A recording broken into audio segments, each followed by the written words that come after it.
Hey everyone, welcome back to Easy Speak World with Maya and Ethan, your favorite place where you learn real English through real conversations. Okay, so can I just say something a little embarrassing right now? Like something I genuinely struggle with? Oh no. Should I be worried? Maybe a little. So last week I was in a meeting and someone asked me a question, a simple question, and I knew the answer. I knew it clearly in my head. But the moment I opened my mouth, nothing. My voice went small, my words got tangled, and I basically said something that made zero sense. And everyone just kind of stared at me. And I thought, why? Why does this keep happening? Yeah. And that's when I realized it's not that I didn't know the answer, it's that I didn't feel confident enough to say it. And there's a huge difference.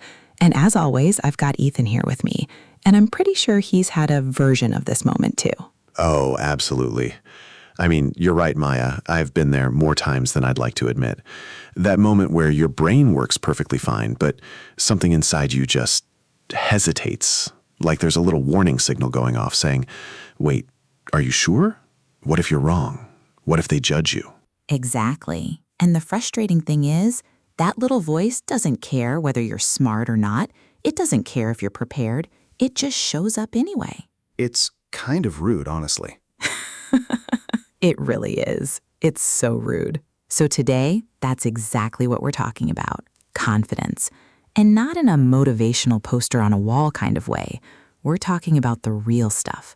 What it actually feels like to lack confidence, why it happens, and some very practical, very English-friendly ways to think about it and talk about it. And if you're learning English, this episode is going to be especially useful because confidence and language are deeply connected.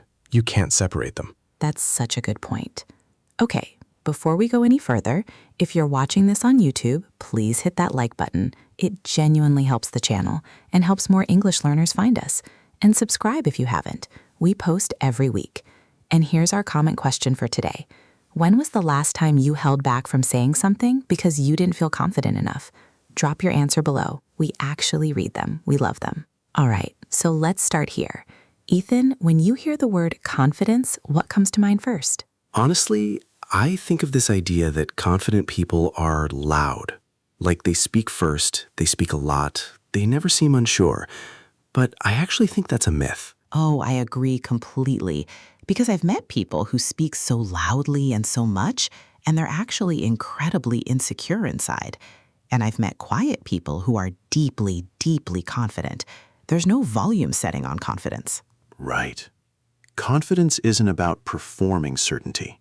It's about being comfortable with uncertainty. Ooh, say that again slowly. Confidence isn't about performing certainty. It's about being comfortable with uncertainty. Meaning, a confident person can say, I'm not sure, and it doesn't shake them. But an insecure person has to fake that they know everything because admitting doubt feels dangerous. That is so real. And that connects to something I think a lot of English learners feel. This idea that if you make a mistake, if your grammar isn't perfect, if you mispronounce a word, it somehow means you're not good enough. And so you stay quiet. You don't raise your hand. You don't speak up. And the silence ends up costing more than the mistake would have. Yes, exactly. The mistake would have been fine. The silence holds you back. Okay, let's talk vocabulary for a second, because there are some really useful English phrases around this topic that I want to make sure everyone knows. Good idea. Let's do it. So the first phrase, speak up. To speak up means to say something, especially when you're hesitant or nervous. I wish I'd spoken up in that meeting. Or, you should speak up more. Your ideas are great. It's interesting because speak up literally means to speak louder. But in everyday English, it almost always means to be brave enough to say what you think. Exactly. It's more about courage than volume. Second phrase, hold back. To hold back means to stop yourself from doing or saying something. I held back because I wasn't sure how they'd react.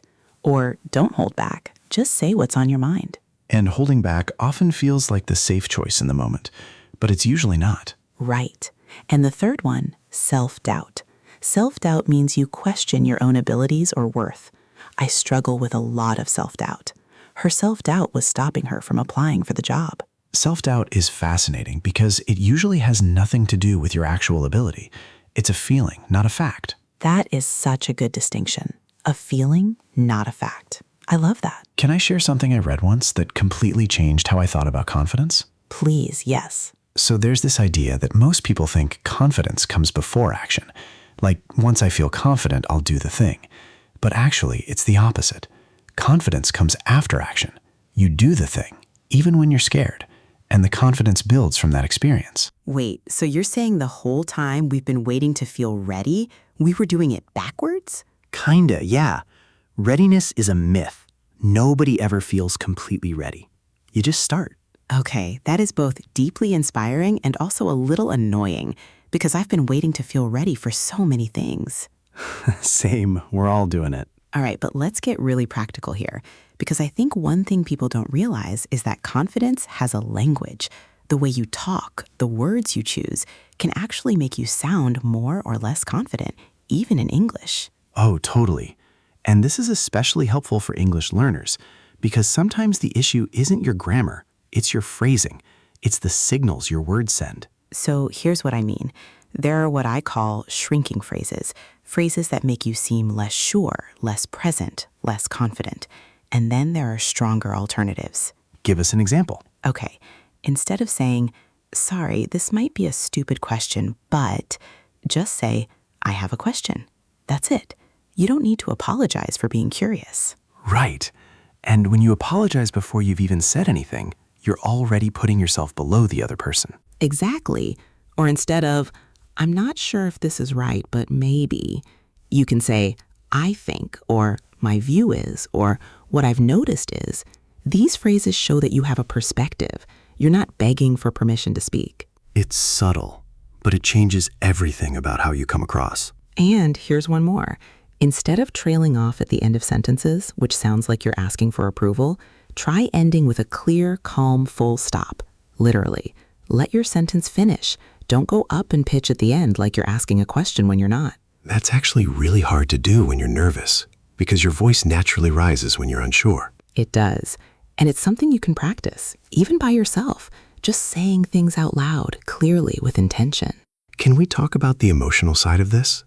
Because I think sometimes confidence tips get too practical and miss the real root. Yes, please, let's go there. So I think a lot of people lack confidence not because they're inexperienced or unskilled, but because at some point, someone made them feel small. A teacher who laughed at a wrong answer. A parent who said, why can't you be more like your brother? A friend who dismissed an idea. And those moments stick. They plant a little voice inside you that says, be careful, don't stand out, don't risk it. That made me emotional, honestly, because I think we all have those moments.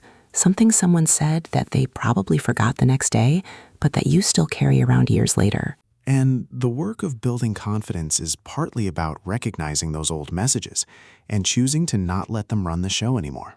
I love that. Not letting those old messages run the show. It doesn't mean forgetting them. It means, okay, I hear you, little voice. Thanks for trying to protect me, but I've got this. I mean, that's therapy. That's actual therapy in podcast form. You're welcome, everyone. Okay, let's stay with the emotion for 1 second, and I want to ask our listeners something. Are you someone who wants to be more confident, but genuinely doesn't know where to start? Or are you someone who knows what to do, but fear keeps winning? Because those are very different situations. Yeah, that's a real distinction. If you're in group 1, you're not sure what to even work on, then honestly, start with one small thing. One moment a day where you do the slightly scary thing. Raise your hand, send the message, say the idea out loud. Repetition builds evidence, and evidence beats self-doubt. And if you're in group 2, if you know what to do but fear keeps winning, then the real work is emotional. It's about noticing the fear, naming it, and moving anyway, not waiting for it to disappear. It probably won't disappear completely, but you can learn to move with it. Move with it, not without it. Exactly. Courage isn't the absence of fear. It's doing the thing anyway. We've been talking a lot about English learners specifically, and I want to come back to that because I think there's a special kind of confidence challenge when you're speaking in a second language. Oh, for sure. Because not only are you managing your thoughts, You're also managing grammar, vocabulary, pronunciation, tone. It's a lot. And I think the most liberating thing I can say to any English learner is this. Native speakers do not expect perfection from you. They're not sitting there judging every grammar mistake. Most of the time, they're just trying to understand what you mean. And if your meaning is clear, you've succeeded. Communication is the goal, not performance. Exactly. And the more you speak, imperfectly, messily, nervously, the faster you improve. There's no shortcut that involves silence. I want to add something here. Something I've noticed about really confident English speakers, even non-native ones, they're not always perfect, but they own their English. They speak it like it belongs to them. And that ownership, that attitude of, this is mine now, I'm using it, that's confidence. That's a beautiful way to put it. Okay, we promised some useful phrases earlier, so let's do a little roundup.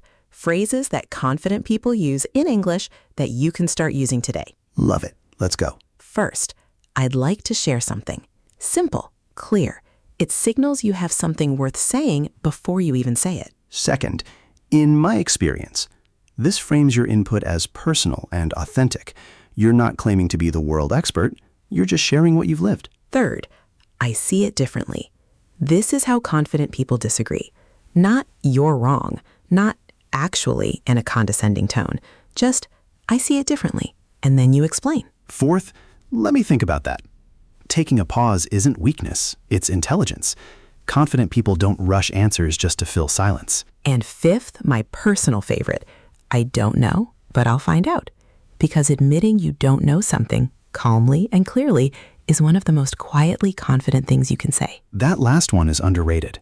So many people are afraid to say, I don't know, because they think it makes them look incompetent, but it actually does the opposite. It shows you're honest, and honest people are trustworthy, and trustworthy people feel safe, and safe people are confident. It's all connected. Can we talk about body language for a second? Because it's tied to verbal confidence. Yes, even on a podcast this matters, because posture and breath affect how you sound. Studies, and this is real, show that changing your physical posture can actually affect your hormonal state within minutes. Standing tall, breathing deeper, taking up a bit more space, these things signal to your own nervous system that you are okay, that you are safe. And when your body feels safe, your voice follows. It drops a little lower, slows down a little, steadies. So before a big moment, a presentation, a job interview, even just a phone call you're nervous about, take a breath, roll your shoulders back, stand or sit like you belong there. Because you do. Okay, we're getting close to the end, and I want to close this out with something real. Let's do it. Confidence, true, deep, quiet confidence, isn't about never being scared. It's not about always having the right words. It's not about being the loudest person in the room. It's about knowing that even if you mess up, even if the words don't come out right, you're still okay. You're still you. And you'll try again. And in English, this matters so much. Because every time you speak, even imperfectly, you are being brave. You are doing something hard. And that bravery, practiced again and again, becomes fluency, becomes ease, becomes confidence. It takes time, but it's happening every single time you choose to speak. So if you took anything from today, let it be this. Don't wait to feel confident before you speak. Speak, and the confidence will follow. The voice inside you that hesitates, it's not the truth. It's just an old habit, and habits can change. All right, friends, thank you so much for being here today. This episode genuinely means a lot to us because we know how personal this topic is. If this helped you, even a little, please share it with someone who needs it. A friend who's learning English, a person who holds back too often, someone who just needs a little push. And don't forget to subscribe if you haven't. We are here every week with real conversations, real English, real topics. And leave us a comment. When was the last time you held yourself back? And what do you wish you'd said? We'll see you in the next one. Take care of yourselves and keep speaking. It's always worth it. Bye.